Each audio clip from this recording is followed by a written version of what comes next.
High court speaker గారికి నోటీసులు ఇచ్చినట్టు అబద్ధాల ప్రకటనకి వాళ్ళ మీడియాలో వీటన్నిటి మీద ఆయన దీన్ని తీవ్రంగా పరిగణించి చర్యలు తీసుకోవాలా, కానీ జగన్మోహన్ రెడ్డిని క్షమిస్తున్నాను,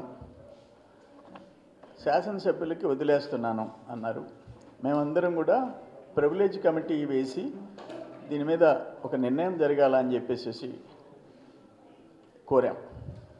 సరే, డెసిషన్ స్పీకర్ గారు. నేనేమంటానంటే హైకోర్టుకు జగన్మోహన్ రెడ్డి పోవటం అంటే ఇంతకంటే తెలివి తక్కువతనం ఇంకోటి లేదు, అహంకారం ఇంకోటి లేదు.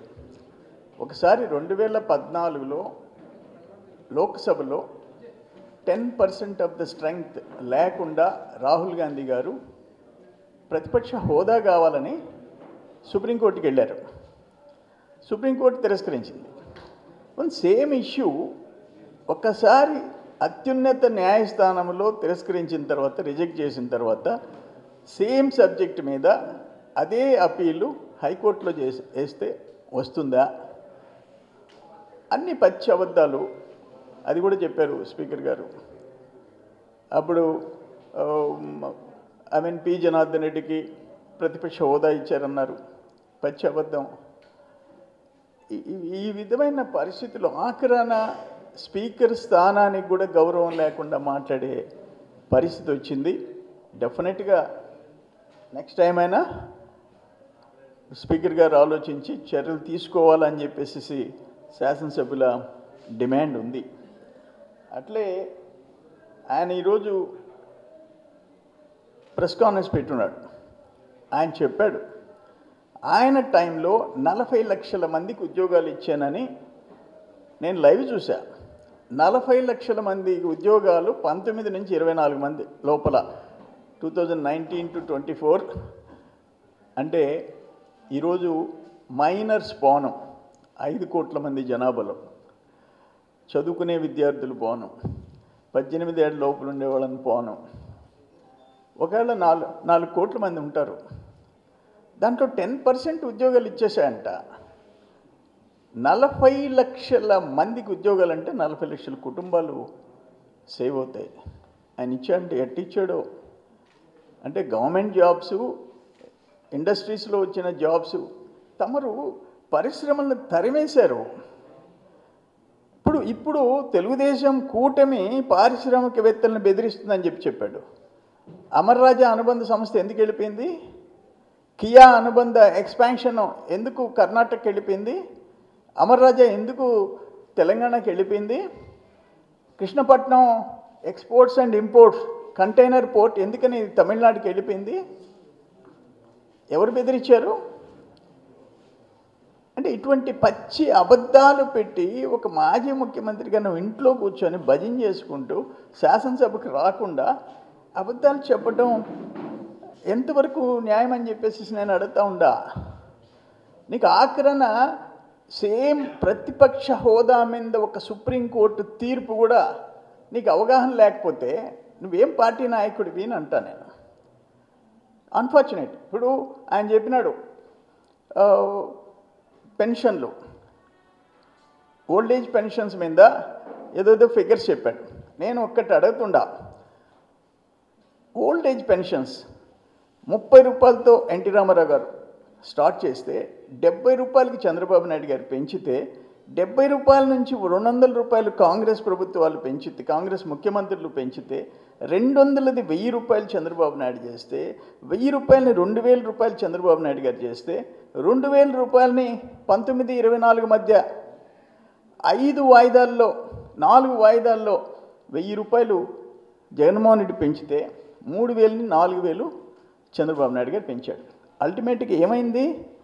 1170 రూపాయలు. ఆల్ కాంగ్రెస్, జగన్మోహన్ రెడ్డి వాళ్ళ తండ్రి అందరూ కలిసి ముఖ్యమంత్రులు 1170 రూపాయలు. 2830 రూపాయలు తెలుగుదేశం చంద్రబాబు నాయుడు గారు, ఎన్టీ రామారావు గారు. పెన్షన్ల గురించి నోరెత్తే అర్హత మీకు ఉందా అని చెప్పేసి నేను అడుగుతూ ఉండా. సరే, ఫైనల్గా ఏంటంటే అసెంబ్లీ ఎమ్మెల్యేస్కి ఎమ్మెల్సీలకి స్పోర్ట్స్ మీట్ పెట్టింది, అనౌన్స్ చేసినారు. నేనేమంటున్నానంటే, నాకు స్పీకర్ గారికి నేను కోరుకునేది ఏంటంటే, అసెంబ్లీలో మేల్ ఎమ్మెల్యేస్కి మేల్ అందాల పోటీలు పెడితే అప్పుడేమన్నా వైసీపీ ఎమ్మెల్యేలు జగన్మోహన్ రెడ్డి వచ్చి, అంటే ఆయనకి మగోళ్ళల్లో అందాలు చూసే అలవాటు ఉంది కాబట్టి ఓన్లీ క్రికెట్, వాలీబాల్, బ్యాడ్మింటన్ పెట్టి ఉండరు. ఏదో మగవాళ్ళ అందాల పోటీ కూడా ఎమ్మెల్యేలు దాంట్లో పెడితే బహుశా ఆయన జగన్మోహన్ రెడ్డి ఆయన బృందం 11 మంది వస్తారేమో అని చెప్పేసి అట్టన్నా చూడాలని చెప్పేసి వెయిట్ చేస్తున్నాం.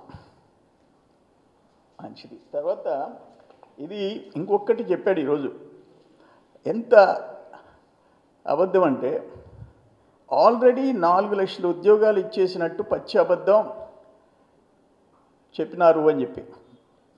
ఇది గవర్నర్ స్పీచ్, అబ్దుల్ నజీర్ గారు ఆయన ఇంగ్లీష్లోనే మాట్లాడినాడు. ఆయన ఏం చెప్పాడు, టు డేట్ ఈ రోజుకి investors have pledged investments 6.5 lakh crores with an employment potential of over 4 lakh jobs. అంటే ఇన్వెస్టర్సు 6,50,000 కోట్ల రూపాయలు పెట్టుబడి పెట్టేదానికి ముందుకొచ్చారు. దాంట్లో 4 లక్షల ఉద్యోగాలు వచ్చే అవకాశం వస్తుంది అని గవర్నర్ గారు చెప్పారు క్లియర్గా. పైన I'm proud to share that our efforts are already showing results.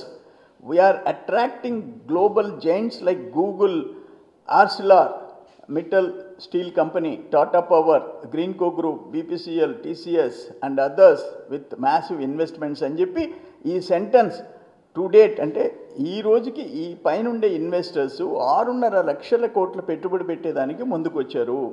దానివల్ల 4 లక్షల జాబ్స్ పొటెన్షియల్ ఉంది అని చెప్పి క్లియర్గా చెప్తే 4 లక్షల ఉద్యోగాలు కూటమి ప్రభుత్వం ఇచ్చేసిందని పచ్చి అబద్ధాలు చెప్తుందని చెప్పి ఈరోజు ప్రెస్ కాన్ఫరెన్స్లో మాట్లాడతాడు.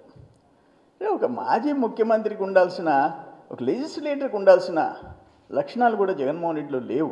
నేనేమంటాను, తమరు ఏదో పుణ్యపురుషుడైనట్టు మేము మ్యాక్సిమం ఎన్ని క్రైసిస్లో నువ్వు అప్పులు చేసేసి రాష్ట్రాన్ని వదిలిపెట్టిపోయినా మేము చెప్పిన హామీలు నెరవేరుస్తున్నాము.